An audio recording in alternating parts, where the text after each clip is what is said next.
మనమంతా బానిసలం గానుగులం పీనుగులం, వెనుక దగ ముందు దగ కుడి ఎడమల దగ మనది ఒక బ్రతుకేనా, కుక్కల వల నక్కల వల సందులలోని పందుల వలన మనది ఒక బ్రతుకేనా.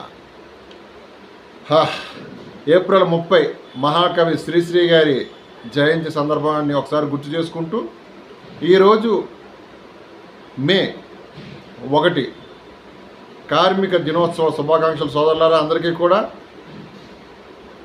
మన విశాఖపట్నంలో పుట్టిన మహాకవి శ్రీశ్రీ గారు ఎప్పుడో 100 సంవత్సరాల క్రితం మహాప్రస్థానాన్ని రాశారు.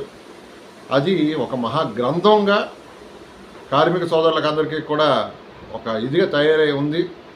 సో ఆ సందర్భంగా మరొక్కసారి కాగడ న్యూస్ నుండి మీ అందరికీ కూడా కార్మిక దినోత్సవ శుభాకాంక్షలు. సంఘటిత అసంఘటిత కార్మికులకి, నా కలం కార్మికులకి, విలేకరులకి, నా కెమెరా కార్మికులకి, సినిమా వాళ్ళకి, ప్రతి ఒక్కరికి కూడా మేడే శుభాకాంక్షలు.